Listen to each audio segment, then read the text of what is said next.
দ্বাদশ শ্রেণীর ভূগোল বিভাগের ছাত্রছাত্রীদের শুভ মধ্যাহ্ন জানায়। আমি বিভাস রঞ্জন দাস, আমাদের পরিচিত বিআরডি স্যার সয়েল জিওগ্রাফি নিয়ে আলোচনা করব।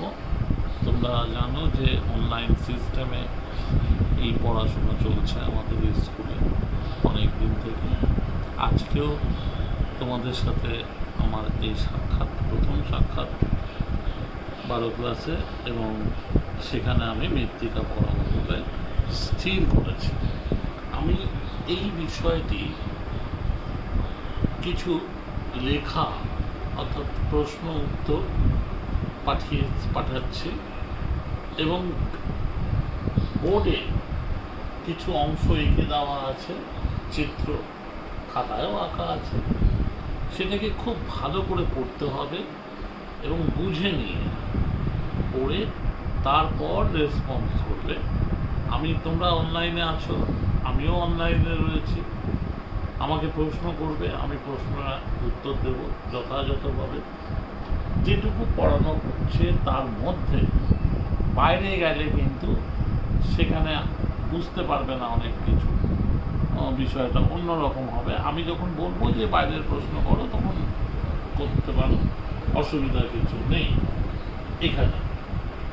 তা এই সাপেক্ষে আমরা একটা চিত্র সহকারে উপলব্ধিকরণ মাধ্যমে কতগুলো প্রশ্ন দিয়েছি আমি, 9টা প্রশ্ন। এই 9টা প্রশ্ন ভেবে চিনতে পাশের ছবিগুলো থেকে দেখে করবে। মাটির উপাদানে অর্থাৎ ফ্যাক্টরের যে বা কম্পোনেন্টের যে অবস্থাগুলো আছে সেটা আমি একটা পাই গ্রাফের সাহায্যে উপস্থাপনা করে দিয়েছি, এবং সেখানে তরল, গ্যাসীয়, কঠিন, জৈব এই 4টে অবস্থাকে উপস্থাপনা করেছি উপাদানগুলোর মধ্যে। জৈব কণার মধ্যে সিলিকেট আছে, কার্বনেট আছে। জৈব কণাটা আলাদা, ওটার মধ্যে নাইট্রোজেন, ব্যাকটেরিয়া এইগুলোর মধ্যে কাজ করবে, পরাগরেণু, তারপর তোমার বিভিন্ন রকম প্রাণী সম্পদের কাজ আছে সেখানে। প্রেইরি কুকুর আছে, মেদভেদি সিগাল আছে, তারপর আমাদের রয়েছে, কেঁচো রয়েছে, এরা মৃত্তিকা আছে। তারপরে জৈব পদার্থ আছে, ভূপ্রকৃতি আছে, এবং টাইম রয়েছে। একেবারে লাস্ট সমীকরণে আমি দেখিয়েছি সময়ের প্রাধান্যে time, climate, organic matter, relief এবং প্যারেন্ট রক্স, আদিশিলা নিয়ে প্রাধান্য পাচ্ছে। ছবিটাতে দেখো মরুমাটি এবং ল্যাটেরাইট মাটি সবচেয়ে উষ্ণতা বেশি যুক্ত অঞ্চল, এবং অনেকটা জায়গা। কম জায়গা নিয়ে আমরা দেখতে পাচ্ছি যে এখানে তোমার যে অবস্থাটায় রয়েছে সেটা হচ্ছে পটল মৃত্তিকা, এবং কম বৃষ্টিপাত যুক্ত অঞ্চলে একটা অপরিণত মৃত্তিকার অবস্থান আমরা এখানে দেখতে পেয়েছি। এই হচ্ছে আমি তোমাদের কাছে মৃত্তিকা সম্পর্কে ঘটনাটা পাঠালাম, বিষয়বস্তুটাকে। তোমরা পড়ে দেখো যে কতটা নিতে পারছো, তার উপর আমাকে প্রশ্ন করলে আমি সঠিকভাবে, আরও বিস্তারিতভাবে, সহজভাবে উপস্থাপনা করার চেষ্টা করব। এরা মৃত্তিকার সৃষ্টিতে কাজ করে থাকে। যেটা কঠিন কণা হিসাবে, খনিজ কণা হিসাবে আমি উপস্থাপনা করেছি, সেখানে দেখো যে সিলিকেট, কার্বনেট এবং অ্যালুমিনিয়াম সিলিকন অক্সাইড Al2 বা Al3SiO3 বা SiO2, এইভাবে যদি সিলিকেট হয় SiO3 তে যাবে, আর যদি ডাই অক্সাইড হয় SiO2 তে আসবে। এই খনিজগুলোর উপস্থাপনা একদিকে দেখানো হয়েছে, একদিকে গ্যাসীয় অবস্থা আছে, এবং সেটা বায়ুমণ্ডলে আবার ভূপৃষ্ঠে সেটা মুক্ত হিসাবে। তা সেখানে দ্রবণীয় কিছু খনিজ আমরা দেখতে পাই। এই দ্রবণীয় খনিজগুলোর মধ্যে তরল অবস্থা থেকে পাচ্ছি সেটা সোডিয়ামের অংশ আছে, ক্যাটায়নের অংশ, ক্যালসিয়ামের ক্যাটায়নের অংশ, ম্যাগনেসিয়ামের অংশ, পটাশিয়ামের অংশ, ক্যালসিয়ামের অংশ, কার্বন ডাই অক্সাইড কার্বনেটের আছে এবং কার্বনিক অ্যাসিডের আছে। এইরকম বিভিন্ন রকম দ্রবণ অবস্থাগুলো রয়েছে যারা মৃত্তিকার সৃষ্টিতে সাহায্য করেছে। আমার বিষয় হচ্ছে আজকে পড়ানোর ক্ষেত্রে মৃত্তিকার উৎপত্তি, মৃত্তিকার সংজ্ঞা, মৃত্তিকার ক্যাটেনা, মৃত্তিকার সোলাম, মৃত্তিকার রাসায়নিক বৈশিষ্ট্য ইত্যাদি ঘটনাগুলোকে রেখে একটা বড় প্রশ্ন। সেই বড় প্রশ্নটা ছিল, আমি শেষ ধাপে আলোচনা করেছি, হয়তো চতুর্থ ধাপ সম্ভবত, যে মৃত্তিকার উৎপত্তিতে বা গঠনে আমাদের ভূপ্রকৃতি এবং জলবায়ুর ভূমিকাটা কী বা ভূমিকাটা কীভাবে পালন করছে মৃত্তিকার গঠনে। এই অবস্থার মধ্যে আমি এই জায়গাটাকে উপস্থাপনা করেছি। মৃত্তিকার উৎপত্তিতে আমি একটা টাইম ফ্যাক্টর কেউ আলোচনা করতে চাই। এটা খুব বড় জিনিস, যে দেখো S equal to factor, A factor এখানে সিএল ক্লাইমেট, ও হচ্ছে তোমার অর্গানিক ম্যাটার, আর হচ্ছে রিলিফ, পি হচ্ছে প্যারেন্ট রক্স বা আদিশিলা, রিলিফ মানে ভূপ্রকৃতি, আর তোমার রয়েছে সব শেষে রয়েছে এখানে টি অর্থাৎ টাইম। প্রথমটা দেখো জলবায়ু কিভাবে শিলাকে উৎপত্তি মৃত্তিকাকে উৎপত্তিতে এবং গঠনে সাহায্য করছে। সমীকরণটা দ্বিতীয় সমীকরণে দেখো জৈব কার্যাবলী, অর্থাৎ যেটা আমরা বলছি বায়োস্ফিয়ার অ্যাক্টিভ রয়েছে কিভাবে, বা অর্গানিক ম্যাটারগুলো কিভাবে বায়োস্ফিয়ারের অন্তর্গত কিভাবে কাজ করছে। সেখানে দেখো সয়েল নিয়ন্ত্রিত হচ্ছে, বা উপাদানগুলো যেটা ফ্যাক্টর, সেটা হচ্ছে প্রথমেই আসছে অর্গানিক ম্যাটার, তারপর ক্লাইমেটের ওপর অর্গানিক ম্যাটার নির্ভর করবে। শুষ্ক অঞ্চলে একরকম, আর্দ্র অঞ্চলে একরকম। রক যেটা রিলিফ আছে, উচ্চভূমিতে একরকম, নিম্নভূমিতে একরকম, আদি শিলার ওপর একরকম, সদ্যজাত শিলার ওপর একরকম। টাইম যেটা আছে, দীর্ঘ সময় নেবে না অল্প সময় মৃত্তিকাটা সৃষ্টি হচ্ছে, তার উপর শিলার ম্যাচিউরিটি এবং নন ম্যাচিউরিটি ক্ষমতাটা নির্ভর করবে, অর্থাৎ পরিণত অপরিণত অবস্থাটা নির্ভর করবে। আমরা থার্ড ল্যাপে উপস্থাপনা করেছি ভূপ্রকৃতি, অর্থাৎ একটা রিলিফ কীভাবে জলবায়ুকে এই মৃত্তিকার উৎপত্তিকে বা গঠনকে প্রভাবিত করতে পারে। সেখানে রিলিফ এর পরই জৈব পদার্থ আসবে, রিলিফের মধ্যেই থাকে।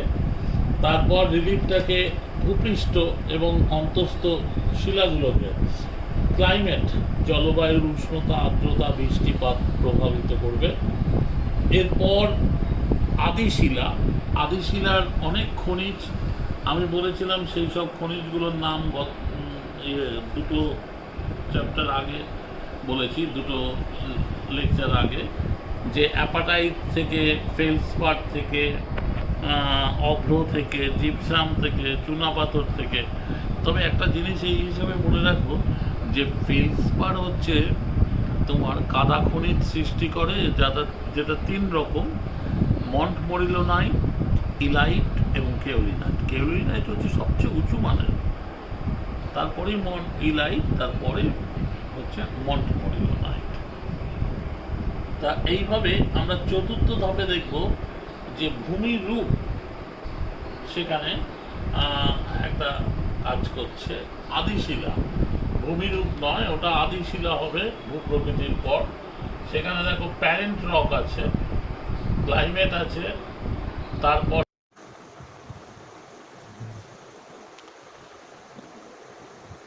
শুভ মধ্যাহ্ন। আমি চাকদা রামলাল একাডেমির বিভাস রঞ্জন দাস, ভূগোল বিষয়ের শিক্ষক। তোমাদের দ্বাদশ শ্রেণীর ভূগোলের একটা ভাগ, ইউনিট, যাকে বাংলায় বলে একক, মৃত্তিকা ভূগোল, সেইটা আজকে আমি পড়াবো। এই প্রসঙ্গে বলে রাখি যে পড়ানো সময় তোমরা নিজেদের কাছে বইটা রাখতে পারো। বইটা যদি না থাকে তাতে কষ্ট নেই, দুঃখ করো না। অনীশ চট্টোপাধ্যায়ের বই অথবা গৌতম মল্লিকের বই হলে ভালো হয়। এই দুটো বই খুব স্যাচুরেটেড। আর একটা খাতা পেন নিয়ে বসো। যদি কোনো প্রশ্ন থাকে তাহলে প্রশ্নটা করতে পারো ভয়েস মেসেজে। এবং তোমরা যে অনলাইনে আছো, এটা মাঝে মধ্যে আমাকে রেসপন্স করতে হবে, তবেই আমি সক্রিয়ভাবে এটাকে তোমাদের কাছে পৌঁছে দিতে পারবো। কারণ অনলাইন সিস্টেমে আমরা এর আগে কখনোই ক্লাস করিনি। আমি তো কখনো পড়াইনি, এই পরিবেশের মধ্যেও পড়িনি, এই বিপর্যয়ের মধ্যে, কোভিড-19 বা করোনা ভাইরাস বিপর্যয়। তা এই বিপর্যয় থেকে রক্ষা পাওয়ার জন্য আমাদের এই ব্যবস্থাপনা যেটুকু হয়েছে সেটুকুকে অনেকটাই মনে করে আমরা এগোবার চেষ্টা করব। সয়েল জিওগ্রাফিতে একটা প্রশ্ন উচ্চ মাধ্যমিক থেকে থাকবে, তা প্রায় ধরো 7, 8, 9 নম্বরের থাকে, কখনো থাকে 4 নম্বরের, কখনো 3 নম্বরের, এরকম থাকে। একটা ভালো চ্যাপ্টার সয়েল জিওগ্রাফি।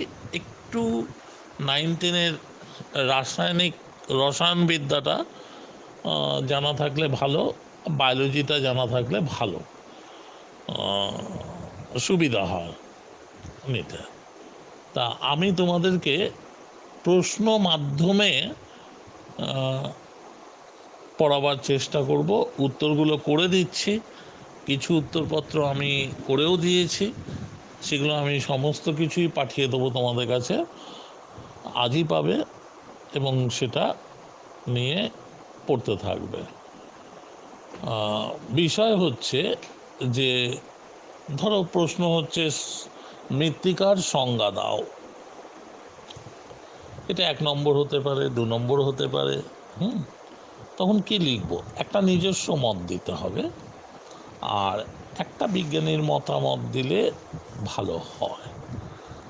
প্রথম কথা হচ্ছে, সয়েল শব্দটা ল্যাটিন শব্দ সোলাম, যার অর্থ মেঝে বা ফ্লোর, সেখান থেকে আগত। এইবার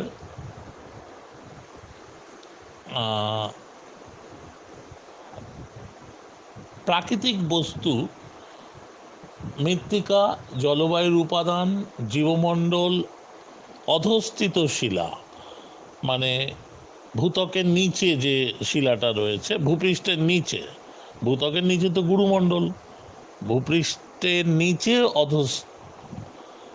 শিলাটা থাকে, এটাকে ইংরেজিতে বলে সাবস্ট্র্যাটাম রক্স, সেটা। আর স্থলমণ্ডল, অর্থাৎ শিলামণ্ডলের যেটা দুটো ভাগ, একটা জলমণ্ডল, একটা তোমার স্থলমণ্ডল, আমরা সেই স্থলমণ্ডলের উপাদানগুলো, যেমন নুড়ি, বালি, পাথর, এইগুলো আসবে।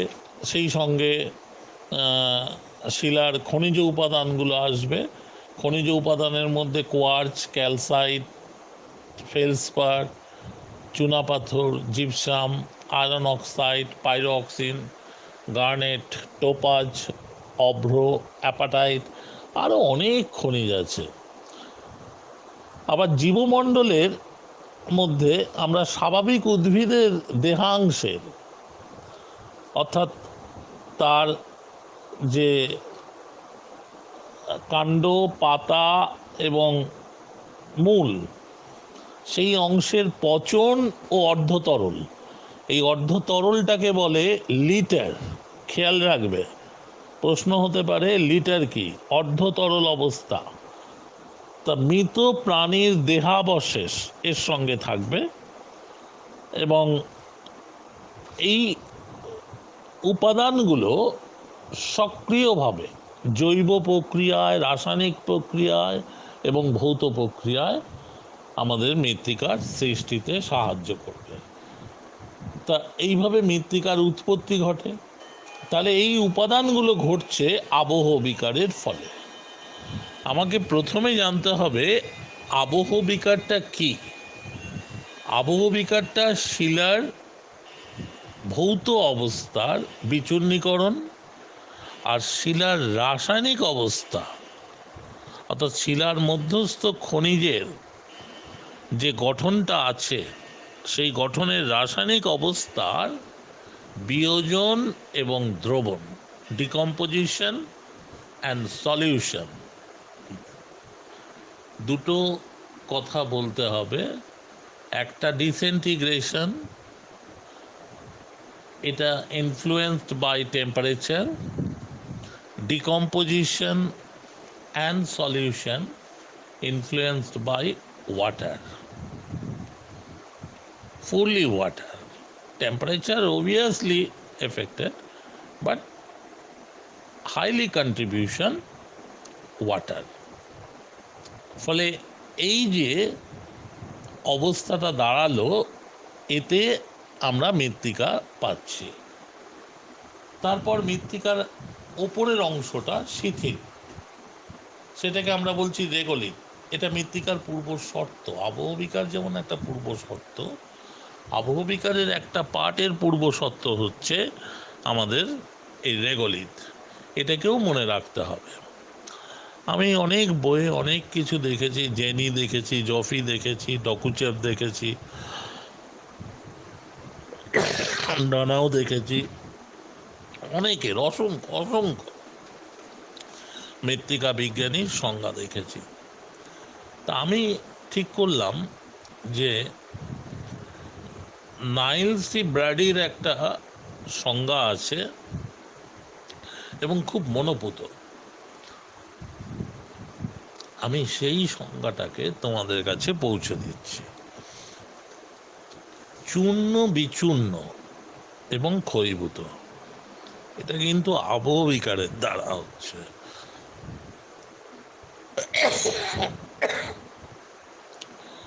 পচনরত খনিজ মানে বিয়োজনের অবস্থার মধ্য দিয়ে পাওয়া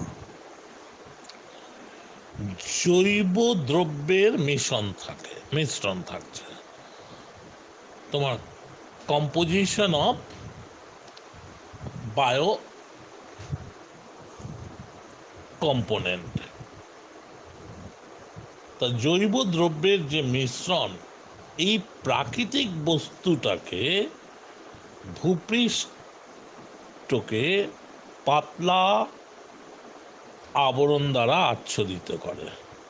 কে? ওই চূর্ণ বিচূর্ণ পদার্থ, ক্ষয়ীভূত পদার্থ, খনিজের বিয়োজিত অবস্থা। আবার অন্যদিকে উদ্ভিদকে দৈহিকভাবে, দৈহিক কেন বললাম, উদ্ভিদের দেহটা অর্থাৎ কাণ্ড, পত্র এবং শেকড়, মূলটা, দৈহিকভাবে ধারণ ও অস্তিত্বের জন্য প্রয়োজনীয় পরিমাণ বায়ু ও পুষ্টি উপাদানগুলো সরবরাহ করে থাকে। কে? মৃত্তিকা। কোথা থেকে পুষ্টি উপাদান সরবরাহ করছে? খনিজগুলো যখন ভেঙে যাচ্ছে। কে খনিজ ভাঙলো? ধরো ফেলসপার, কি আছে? হাইড্রোজেন আছে, অ্যালুমিনিয়াম আছে, সিলিকন আছে, অক্সিজেন আছে। পাইরোঅক্সিন একটা খনিজ, কি আছে? ক্যালসিয়াম আছে, লোহা আছে, সামান্য পরিমাণ অ্যালুমিনিয়াম আছে। ধরো কোয়ার্টজ একটা খনিজ, কি পেলে? Silicon die oxide, silicon trio হতে পারে ওখানে, ঠিক আছে?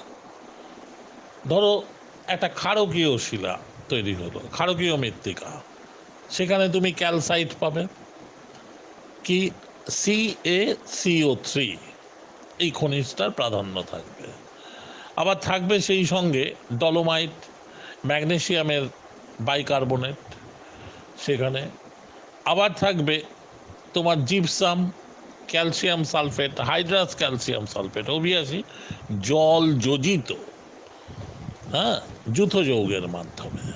তা এইরকম অবস্থাগুলো আমরা এখানে পেয়ে থাকব। অ্যাপাটাইটেও থাকতে পারে, সেখানে ক্যালসিয়াম, ফসফরাস, ক্যালসিয়াম, ফেরাস বা ফেরিক, এই খনিজগুলো থাকবে। এরা তোমার পুষ্টি অর্থাৎ খনিজ পুষ্টিকে সরবরাহ করবে।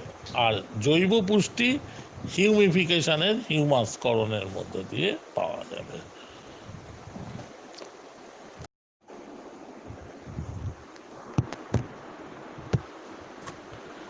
এইবার আমাদের প্রশ্ন, মৃত্তিকা সৃষ্টির উপাদানগুলি কি কি, বা মৃত্তিকা সৃষ্টির উপাদান উল্লেখ করো।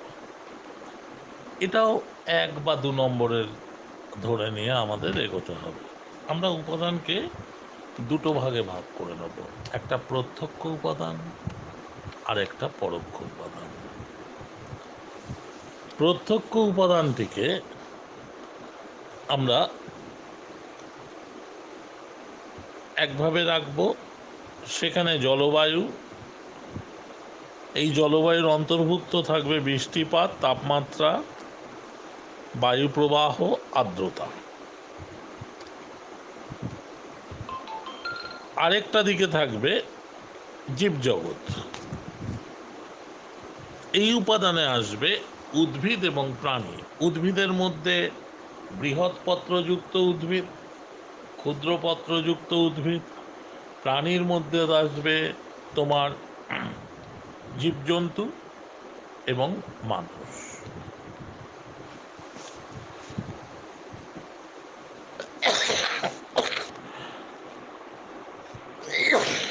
পরোক্ষ উপাদানে আমরা মূল শিলা, সময়, ভূপ্রকৃতি, ব্যাপক, স্থানীয়, ক্ষুদ্র।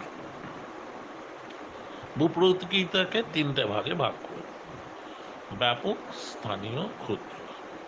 এই দিয়ে আমরা এই জায়গাটাকে আলোচনা করতে চাই।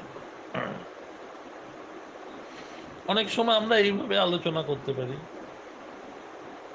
শিলামণ্ডলের উপাদান, শিলাগুলোর নাম, শিলা সৃষ্টির উপাদান তাকে দিলাম। জীবমণ্ডলের উপাদান, প্রাণী এবং উদ্ভিদের অবস্থানটা লিখলাম। তারপর আমাদের বায়ুমণ্ডলীয়, সেখানে আমরা এই জায়গাটাকে নিয়ে আসব, অর্থাৎ ভৌত উপাদান, জলবায়ু, আবহাওয়া, জলবায়ু। তা এই হলো আমাদের এই প্রশ্নের উত্তরপত্র। এইবার আমরা একটা প্রশ্ন আমি করেছি এই জায়গায়, যে এডাফোলজিটা কি। এটা মৃত্তিকা বিজ্ঞানের দুটো শাখার মধ্যে, দুটো শাখা, 2 ব্রাঞ্চেস। একটা উদ্ভিদের বৃদ্ধি, আর একটা হচ্ছে সংরক্ষণ। এই মধ্যে যে অনুসন্ধান চালানো হয়, সেই জায়গাটাকে আমরা বলছি এডাফোলজি। সংরক্ষণটা মৃত্তিকার সাথে জড়িত। আবার যদি বৃদ্ধিটা বলো, তাহলে পুষ্টি এবং বায়ু চলাচল, জলের চলন, মৃত্তিকার মধ্যস্থ, এই সব ঘটনাই কিন্তু মৃত্তিকাকে কেন্দ্র করে, মৃত্তিকার উপাদানকে কেন্দ্র করে। কাজে এটা হলো উদ্ভিদ বৃদ্ধির সঙ্গে মাটির বিভিন্ন ধর্মের সম্পর্ক রয়েছে। আবার ভৌত, জৈব, রাসায়নিক গুণাগুণগুলো এখানে উদ্ভিদের বৃদ্ধির ওপর প্রভাব ফেলছে। আমার নেক্সট কোয়েশ্চেন্সটা ছিল পেডোলজিটা কি। ওটা এডাফোলজি, এটা পেডোলজি। মৃত্তিকা বিজ্ঞানের যে শাখায় মাটির উৎপত্তি ও শ্রেণীবিন্যাস সম্পর্কে আলোচনা করা হচ্ছে সেটা পেডোলজি। অর্থাৎ আমাদের অংশটা, আমাদের দ্বাদশ শ্রেণীতে আমরা যে ভাগটা পড়ছি, এটা পেডোলজির অন্তর্ভুক্ত। মূল বিষয় আবহবিকার ও জৈব প্রক্রিয়ায় সৃষ্ট প্রাকৃতিক বস্তু এটা, এবং মাটির উৎপত্তিতে সাহায্য করছে। ভূগোল ও বিজ্ঞানের মূল ধারণার সাথে এই পেডোলজির মূল ধারণাটুকু, ধ্যানটুকু তোমার একই রকম। ওরও যা উদ্দেশ্য, এরও তাই উদ্দেশ্য। ওরও যা কার্যকরণ প্রণালীর মধ্যে থাকতে হচ্ছে ভূপ্রকৃতি, সময়, জলবায়ু ইত্যাদির উপর নির্ভর করে, একেও ঠিক ভূপ্রকৃতি, জলবায়ু, প্রকৃতির উপর নির্ভর করে থাকতে হচ্ছে। আমরা এইবার আসবো মাটির উৎপত্তি। মাটির উৎপত্তিতে কি ভূমিকা, এটা খুব ইম্পর্টেন্ট, এবং এটাকে সেইভাবে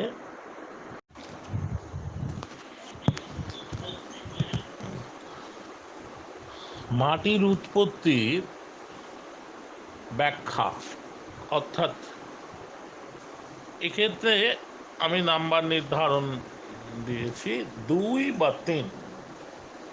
2-এর ওপর আলোচনা করা যেতে পারে, 3-এর ওপর আলোচনা করা যেতে পারে।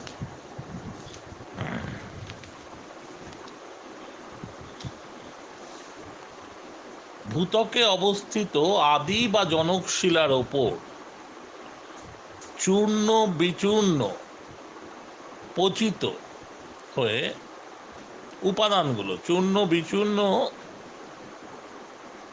ও পচিত হয়ে শিলাগুলো শিথিল ও খণ্ড বিখণ্ড হয়, এবং তখন রেগলিত সৃষ্টি হয়। একদম হালকা, একদম হালকা ওপরের স্তরে, কারণ এতটাই চূর্ণ বিচূর্ণ হয় যে সেগুলো মাইক্রোমিলিমিটারে চলে যায়। খণ্ড বিখণ্ডের অবস্থাটাও ওই মিলিমিটারের মধ্যেই থাকে, মাইক্রোমিলিমিটার থেকে মিলিমিটারের মধ্যে রেগলিতের উৎপত্তি। সেখানে মৃত্তিকা সৃষ্টির পূর্ব সত্ত্ব আবহ বিকার, যা শিলার বিচূর্ণীকরণ, শিলার খনিজের বিয়োজন আর দ্রবীভবন, এই একটা উপাদান। জৈবকরণ বা হিউমিফিকেশন, অর্থাৎ উদ্ভিদ দেহাংশের পচন, কিসের দ্বারা?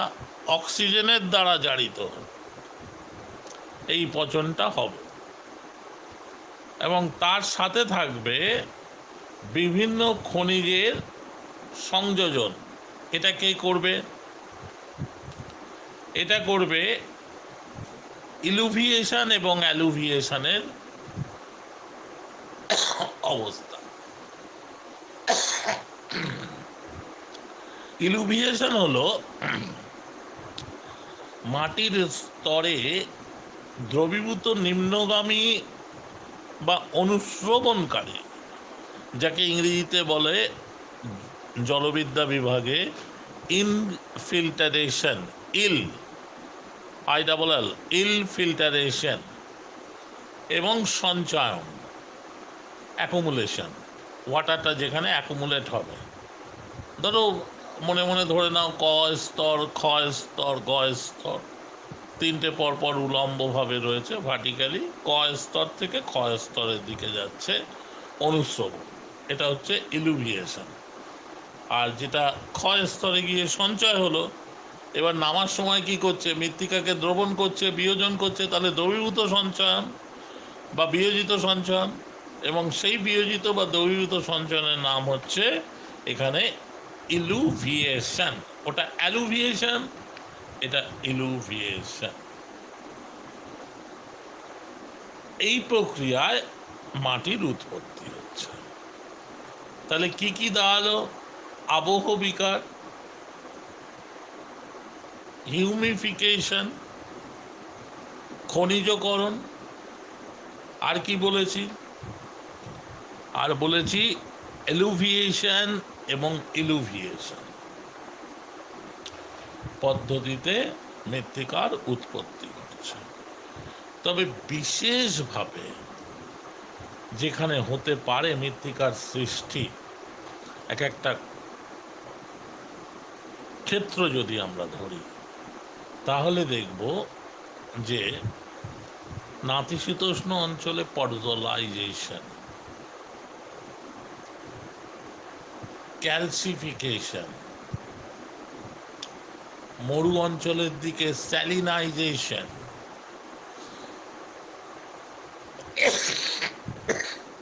আমাদের ক্রান্তীয় মণ্ডলে ল্যাটেরাইজেশন,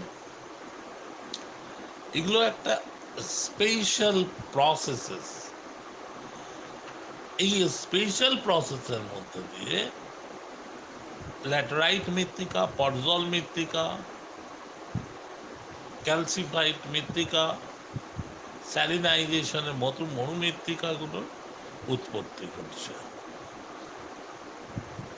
কিন্তু আমাদের মৃত্তিকা বিজ্ঞানী জেনি আবার এইসব ছেড়ে দিয়ে বলেছে মৃত্তিকা যেহেতু সয়েল, তাহলে সয়েল ইকুয়ালস টু ফ্যাক্টর, অর্থাৎ উপাদান বা নিয়ন্ত্রক দ্বারা প্রভাবিত।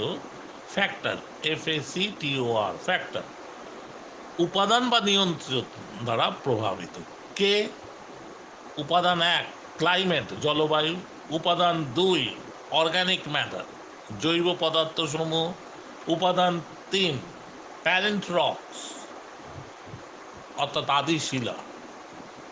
উপাদান 4 রিলিফ, অর্থাৎ ভূপ্রকৃতি। উপাদান 5 টাইম, অর্থাৎ সময়।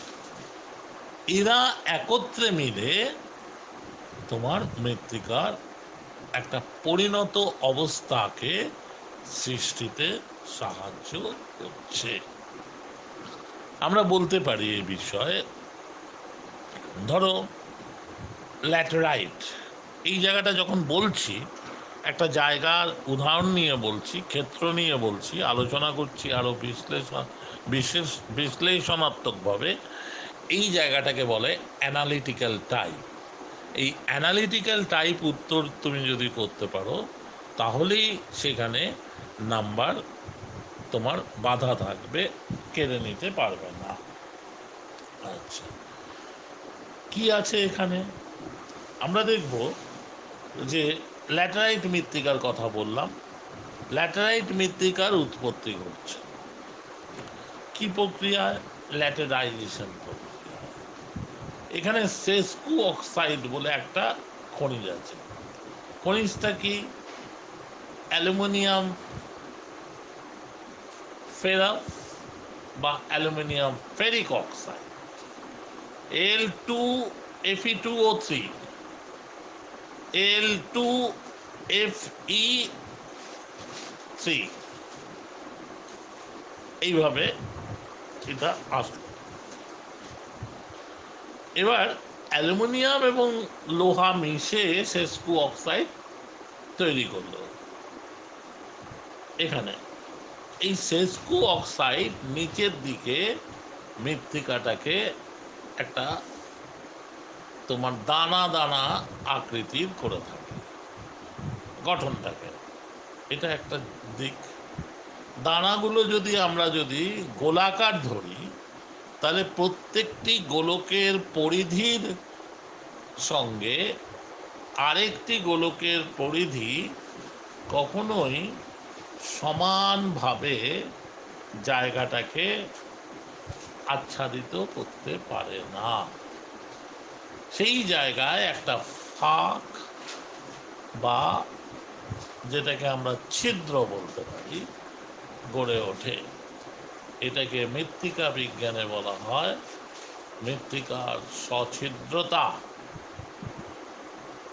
আর ওই ছিদ্রর মধ্য দিয়ে যখন জল প্রবেশ করে তখন ওই ছিদ্রকে বলা হয় মৃত্তিকার প্রবেশ্যতা। এগুলো সবই ছোট প্রশ্নর ক্ষেত্রে খুব খুব আদর্শ জায়গা।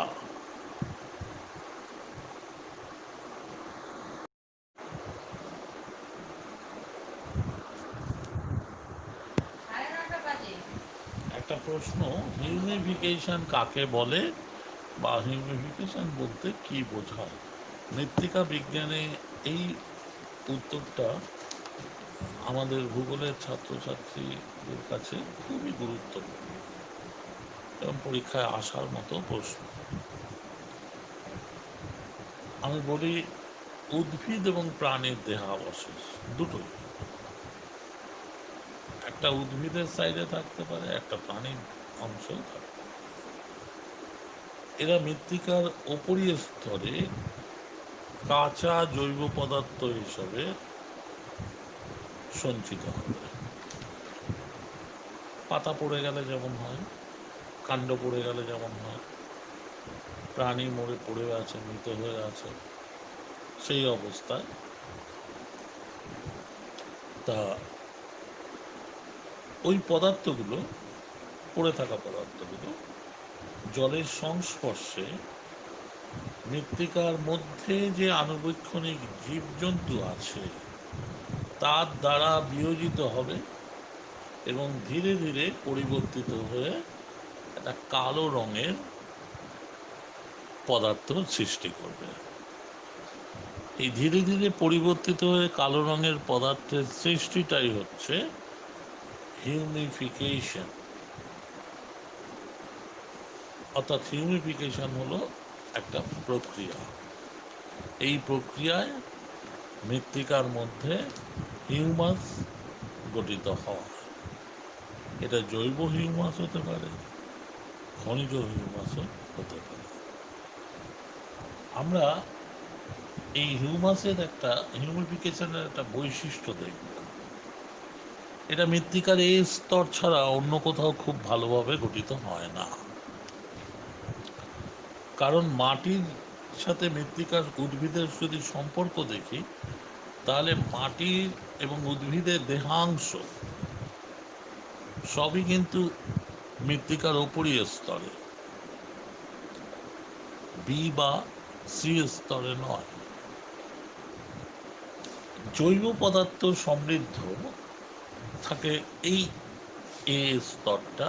এই কারণে পাতা খসে পড়া, কাণ্ড ভেঙে পড়া, মরা কাণ্ড, উদ্ভিদের শেকড় বেরিয়ে আসা, পচা শেকড় ইত্যাদি। ফলে যেখানে উষ্ণতা এবং আর্দ্রতা বেশি সেখানে এই হিউমিফিকেশনের প্রাধান্য থাকে। এবং তাই নিরক্ষীয় জলবায়ু অঞ্চল এবং ক্রান্তীয় মৌসুমী জলবায়ু অঞ্চলে হিউমিফিকেশনের প্রাধান্য সবচেয়ে বেশি। দেখতে হবে যে উদ্ভিদটা আছে কিনা, উদ্ভিদটা না থাকলে তো হবে না, অথবা প্রাণীর পরিমাণটা আছে কিনা, তাহলে হতে পারে, না হলে সম্ভাবনা কম।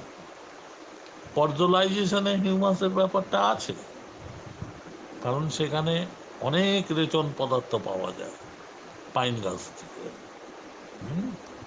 কিন্তু সেটা আলাদা ব্যাপার, সেটা আলাদা যায়। আমি আরো ডিটেলসে আলোচনা করব পরবর্তী সময়, যখন সময় হবে। শ্রেণী বিভাগের ক্ষেত্রে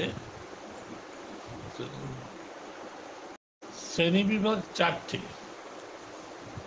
সেক্ষেত্রে আমরা প্রথমটি নেব অবায়ুজীবী হিউমিফিকেশন, দ্বিতীয়টি আম্লিক হিউমিফিকেশন, তৃতীয়টি মরু অঞ্চলের হিউমিফিকেশন, চতুর্থটি আর্দ্রক্রান্তীয় অঞ্চলের হিউমিফিকেশন।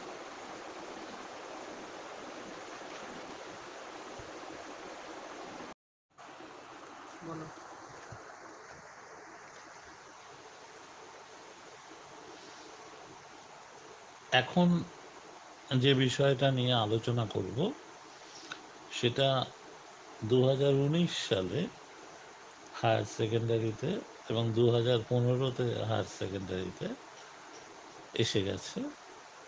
আমি সেই প্রশ্নের একটা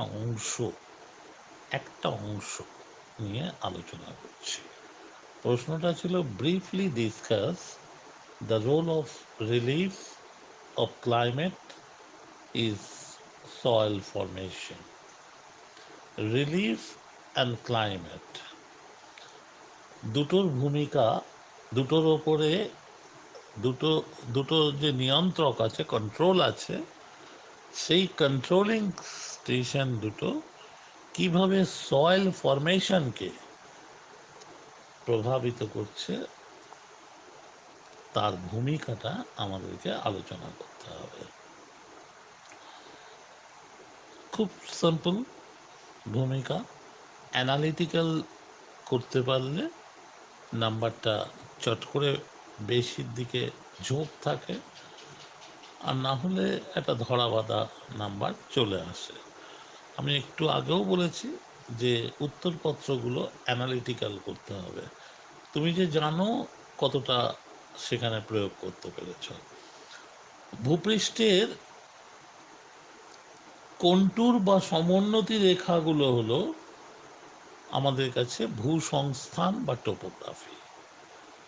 কন্টুর মানে সি লেভেল থেকে বা সমুদ্রপৃষ্ঠ থেকে ভূমির ওপর সমান উচ্চতা বিশিষ্ট জায়গাগুলোর ওপর দিয়ে একটা কাল্পনিক রেখা টানলে যে অংশটা পাওয়া যায় সেটাই হচ্ছে সম উন্নতি, ইকুয়াল হাইট। সম মানে ইকুয়াল, উন্নতি মানে হাইট।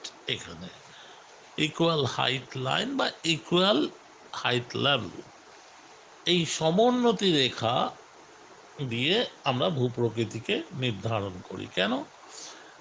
যেমন সমোন্নতি রেখাগুলো খুব কাছাকাছি হলে খাড়া ঢাল, ফাঁকা ফাঁকা হলে মৃদু ঢাল। সমোন্নতি রেখাগুলোর আয়তন যদি ছোট হয় তাহলে উচ্চভূমি। সমোন্নতি রেখাগুলোর আয়তন যদি ব্যাপক বিস্তৃতি হয় এবং ফাঁকা ফাঁকা, তাহলে সেটা হয়ে যাবে আমাদের কাছে সমভূমি। কিন্তু সমোন্নতি রেখাগুলো ধরো ক্লোজ, অথচ ব্যাপক জায়গা জুড়ে ক্লোজ, তাহলে সেটা হয়ে যাবে তোমার মালভূমি। এইভাবে সমোন্নতি রেখা দিয়ে আমরা ভূপ্রকৃতি নির্দেশ করে থাকি।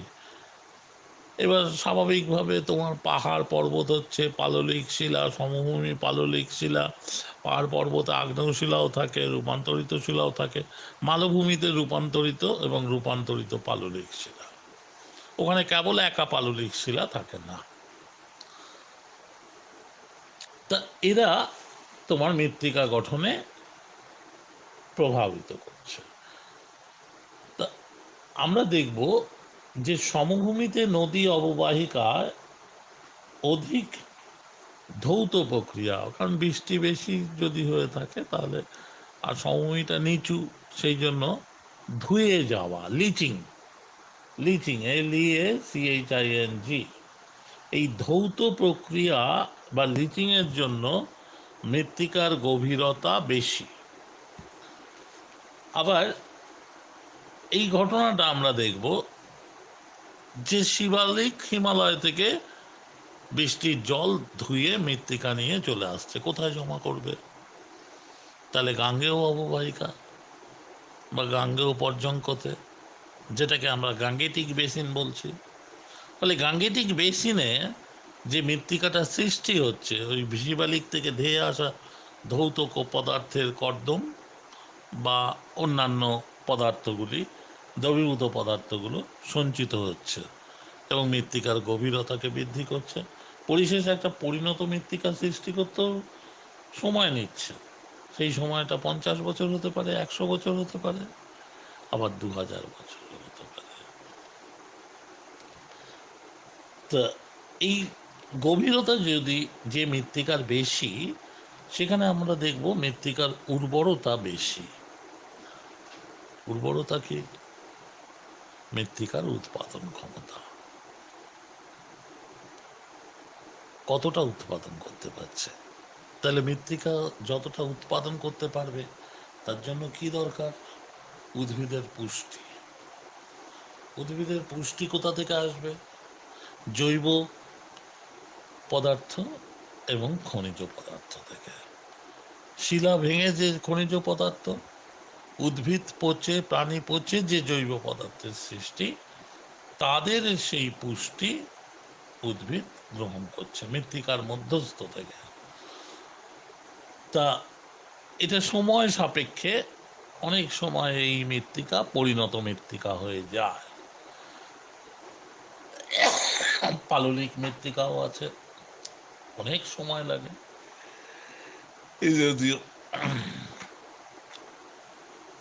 আবার ভূমির ঢাল, এটি একটি উপাদান যা মৃত্তিকা গঠনের পরিবেশকে প্রভাবিত করেছে। আমরা দেখব আমাদের হিমালয় পর্বতটাকে নিয়ে আলোচনা। হিমালয় পর্বতের দক্ষিণ দিকটা ক্রান্তীয় অঞ্চলের দিকে, আর উত্তর দিকটা হচ্ছে সুমেরু বৃত্তের দিকে। তা ক্রান্তীয় অঞ্চলের দিকটাতে আমরা সূর্যের আপাত এবং দৈনিক দুটোই বার্ষিক গতি অবস্থা পেয়ে থাকি। দৈনিকটা দৈনিক গতি এবং আপাতটা বার্ষিক গতি হিসাবে দেখে থাকি।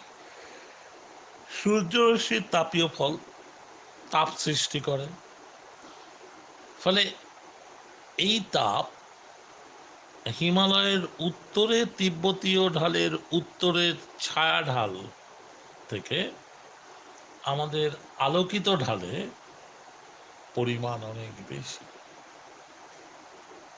সূর্যের রশ্মির যে আলোক, সেই তাপ উত্তর দিকে বেশি হবে না, কারণ উত্তর দিকটা মেরুর দিকে, হিমালয়ের উত্তর দিকটা, ফলে সেখানে ছায়া ঢাল। আর দক্ষিণ দিকটাতে আলোকিত ঢাল থাকায় সেখানে তাপের পরিমাণ বেশি। লাভ কি হলো? তাপ বেশি বা তাপ কম, এরা মাটির জীবাণুর কর্মদক্ষতাটাকে বৃদ্ধি করবে। উষ্ণতা যত বেশি হবে ততই আমরা দেখব যে জীবাণুর কর্মদক্ষতা ক্রমশ বৃদ্ধি পাচ্ছে।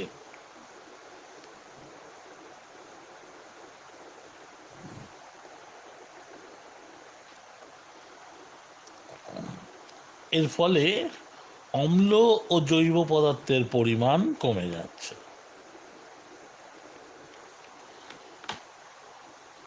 অম্লতার পরিমাণটাও কমবে, জৈব পদার্থের পরিমাণটাও কমে যাবে। অম্ল এবং জৈব পদার্থের পরিমাণ বৃদ্ধি পায়, আম্লিক মৃত্তিকার সৃষ্টি হয়। অথচ উত্তরমুখী ঢাল তিব্বতীয় ঢালের জীবাণুর দ্বারা তিব্বতীয় ঢালের জীবাণুর কর্মদক্ষতাকে হ্রাস করছে, কারণ ছায়া ঢাল তো, উষ্ণতা নেই, মাটির মধ্যে অনেক ভেতরে চলে গেছে। দেখবে শীতকালে আমাদের এখানে কেঁচো টেচো কি করে, অনেক উপরে চলে যায়, তাই না? কেঁচো মৃত্তিকা সৃষ্টি করে, তো উপাদানকে প্রভাবিত করে। দেখবে মাটির মধ্যে ঢিবি হয়ে রয়েছে, এখানে একটা ঢিবি, ওখানে একটা ঢিবি, ওখানে একটা ঢিবি, কেঁচো সব বার করেছে। উষ্ণতা বেশি ছিল বলে বার করতে পেরেছে, উষ্ণতা কম হলে হবে না। অম্ল জৈব পদার্থের পরিমাণ তাহলে বৃদ্ধি পাচ্ছে, আম্লিক মৃত্তিকার সৃষ্টি হচ্ছে। এটা তিব্বতীয় ঢালে জীবাণুর কর্মদক্ষতা হ্রাস পাচ্ছে। আবার ভূমির ঢাল বেশি হলে মৃত্তিকার খনিজ ও জৈব পদার্থের যে ধৌত প্রক্রিয়া বা লিচিং এবং অপসারণ প্রক্রিয়াটা বেশি হবে, কারণ জল বেশি, বৃষ্টির জল ধুয়ে নিয়ে বেরোবে, এবং মৃত্তিকার গঠন বিন্যাস স্তর, এগুলো অপরিণতভাবে গড়ে উঠবে, সৃষ্টি হতে পারবে না। কারণ খনিজটা ক স্তর থেকে খ স্তর, খ স্তর থেকে গ স্তর। অনেক সময় তোমার কৈশিক প্রক্রিয়ায় কিছুটা হয়তো উপরে আসে, কিন্তু সবটুকু নিতে পারে না বা দিতে পারে না, ফলে মৃত্তিকা অপরিণত অবস্থায় থেকে যায়। আবার মৃত্তিকার একেবারে নিচের স্তরে প্যারেন্ট রকে চলে গেলে সেখানে আসে না। হুম? তা ভৌত প্রক্রিয়ার অবস্থাটা এখানে অনেকটা গুরুত্বপূর্ণ। কর্ম ক্ষমতাকে, জীবাণুর কর্মক্ষমতাকে কিভাবে বৃদ্ধি করতে পারে, কিভাবে বৃদ্ধি করতে পারে না। উষ্ণতা যদিও প্রভাবিত করে, কিন্তু এখানে ভূমির ঢালের প্রভাবটা আরো বেশি। আমরা দেখব ভূমি ঢালের বিভিন্ন উচ্চতায় উদ্ভিদের গঠন ও বিন্যাসে উষ্ণতা, আর্দ্রতা ও বৃষ্টিপাত, এদের একটা বৈচিত্র্য লক্ষ্য করা যায়। আমাদের হিমালয় পর্বতের চিত্রটা মনে আছে? দক্ষিণ দিক থেকে আমাদের উত্তর দিকে উচ্চতা বৃদ্ধি পাচ্ছে। দেখো, দক্ষিণের যে পাদদেশ শিবালিক হিমালয়, সেখানে অসংখ্য বৃষ্টি, অত্যাধিক উষ্ণতা, ফলে ঘন বরণ। চিরহরিৎ বৃক্ষের সমাহার ওই জায়গায় আছে। এইবার আমরা আরেকটু ওপরে যাই, 1000 থেকে 2000 বা 4000 মিটার উচ্চতা, উদ্ভিদের পরিমাণটা কমে যাবে। উদ্ভিদকে আমরা অনেকগুলো ক্যাটাগরিতে নিয়ে আসবো, কিন্তু বৃক্ষ, উদ্ভিদ, তৃণ। এখানে তৃণ অল্প অল্প আবির্ভাব হবে।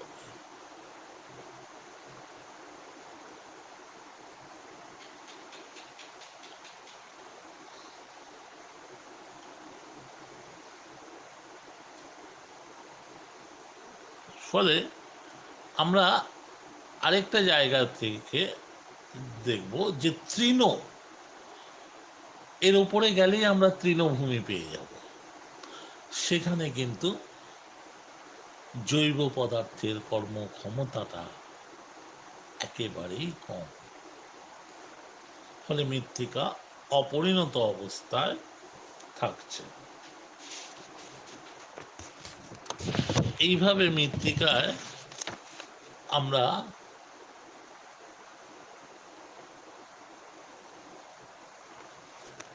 একটা পার্ট আলোচনা করলাম।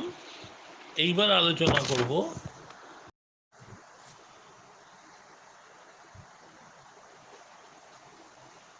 মৃত্তিকা গঠনে জলবায়ুর ভূমিকা। জলবায়ুকে আমরা দুটো ভাগে ভাগ করে নেবো, একটা উষ্ণতা, একটা বৃষ্টিপাত। আর্দ্রতাকে আমি আর পৃথকভাবে আলোচনা করছি না, যেহেতু ওর মধ্যেই রাখবো। আর যেহেতু মার্কসটা দিকেও লক্ষ্য রাখতে হবে, 7 নাম্বার দুটো মিলিয়ে, একটা 4 একটা 3, তা সেখানে ঘাটতি পড়ে যাবে, সময় চলে যাবে। এটাও আমাকে লক্ষ্য রাখতে হবে। সব দিক লক্ষ্য রেখে এগোতে হবে। দেখো, এই সক্রিয় উপাদানটা অর্থাৎ জলবায়ু মৃত্তিকা গঠনে একটা বিরাট ভূমিকা নিয়ে থাকে। মৃত্তিকার মধ্যে দিয়ে জল চলাচলে দ্রবণ ও ভাসমান প্রক্রিয়া বিভিন্ন শিলা পদার্থের স্থানান্তরিত করে। শিলা পদার্থগুলো ওই যে বলেছি, নুড়ি, বালি, পাথর, কাদা, গ্রাভেল, বোল্ডার ইত্যাদি থাকে। আর খনিজ পদার্থ, খনিজগুলো থাকে, বিভিন্ন ধরনের খনিজ।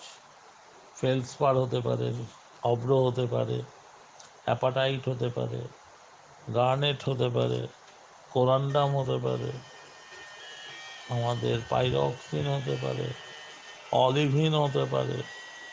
হ্যাঁ, এরকম অসংখ্য খনিজ আছে, যে খনিজগুলো কি করছে, স্থানান্তরিত হচ্ছে জলের দ্বারা, ওপর থেকে নিচে আসছে নিম্নমুখী চলন।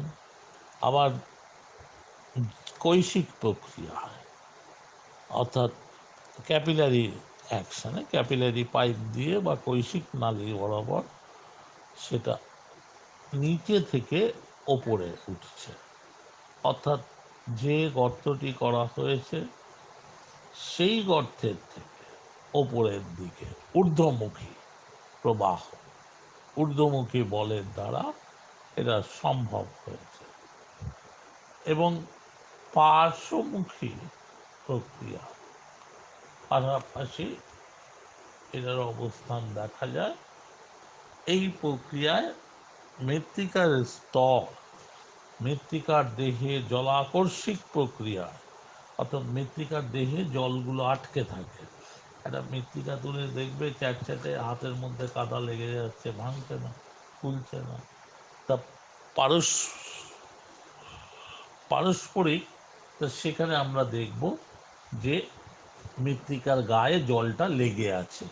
এটাকে আমরা বলছি হাইড্রোস্কোপিক, হাইগ্রো হাইগ্রোস্কোপিক ওয়াটার, জলাকর্ষিক জল। তা এটা যদি বৃদ্ধি পায় তাহলে nitrogen, carbon die oxide, nitrogen oxide অবশ্যই, এবং কাদা কণার পরিমাণ, যার মধ্যে অ্যালুমিনিয়াম আছে, হাইড্রোজেন আছে, সিলিকন আছে, অক্সিজেন আছে, মাটির পরিমাণটাকে, কাদা কণায় মাটির পরিমাণটাকে, নাইট্রোজেনের পরিমাণটাকে, কার্বনের পরিমাণটাকে কমিয়ে দেবে, আবার বাড়িয়েও দেবে, অধিকাংশ ক্ষেত্রেই বৃদ্ধি করে।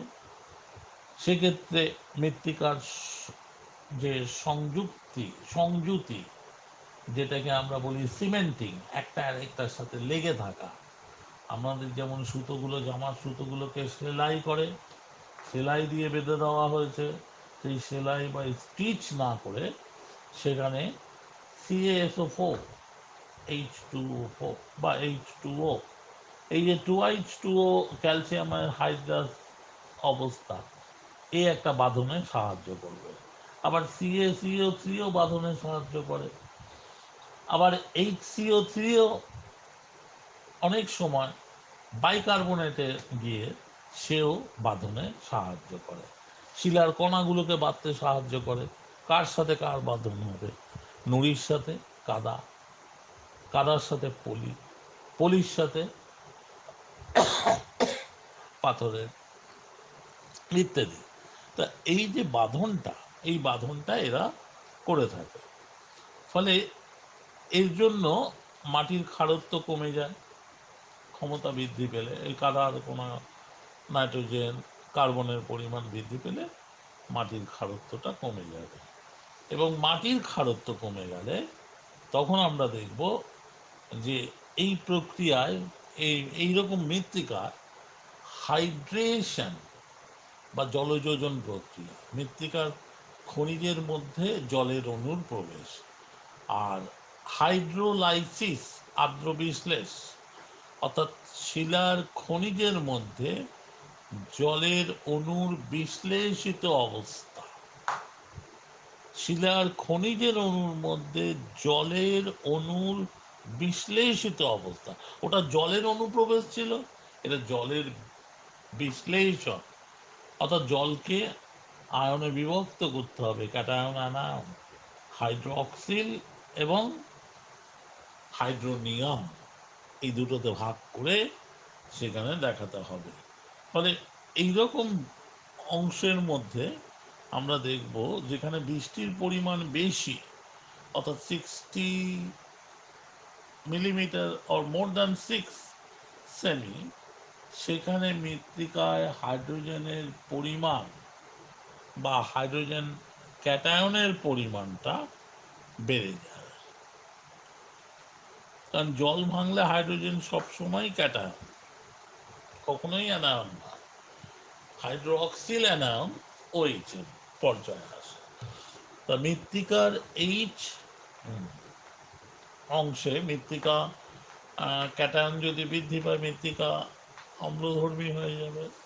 বেসিক ক্ষারগুলো অর্থাৎ আহ, অতিরিক্ত ক্ষারগুলো বেরিয়ে বার করে দেওয়া হচ্ছে। আম্লিক বৃষ্টিপাত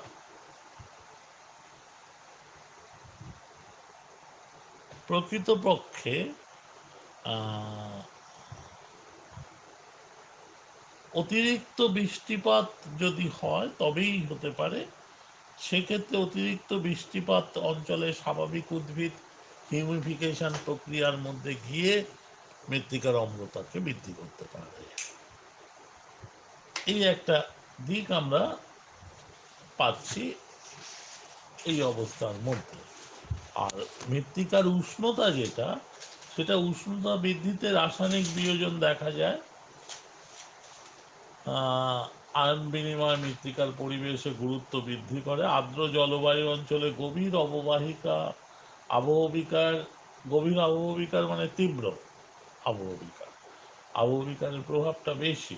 অত্যাধিক ধৌত প্রক্রিয়ায় সেখানে ক্ষারকীয় আয়নগুলো বেরিয়ে যাচ্ছে এবং ক্যালসিয়াম, সোডিয়াম, পটাশিয়াম, ম্যাগনেসিয়ামের আয়নগুলোকে বার করে দিয়ে মৃত্তিকাকে ক্ষারকীয় করে তুলছে। এই অবস্থা। অধিক বৃষ্টিপাত, অধিক উষ্ণতার প্রভাবে ধৌত প্রক্রিয়া যেমন কমে আসে, তেমনি সুবিশাল অরণ্যের যদি অবস্থান থাকে, তাহলে সেই অবস্থানে অণুজীবগুলো তোমার জৈব পদার্থ সমৃদ্ধ করে মৃত্তিকাকে পরিণত করতে পারে উষ্ণতার দ্বারা। আবার উষ্ণতা বেড়ে গেলে আদিশিলার অংশগ্রহণকারী রাসায়নিক ও জৈবিক বিক্রিয়ার হারটা বৃদ্ধি পায়। একটু কষ্ট করে বুঝতে হবে, কেমিস্ট্রি আর বায়োলজিটা ভালো করে একটু দেখে নিতে হবে, তাহলে বোঝা যাবে। আমি ছবি সহ কিছু প্রশ্ন, কিছু উত্তর, কিছু বোঝানোর অংশ পাঠিয়ে দিচ্ছি, তোমরা সেগুলো দেখো, দেখে যদি কোনো প্রশ্ন থাকে আমাকে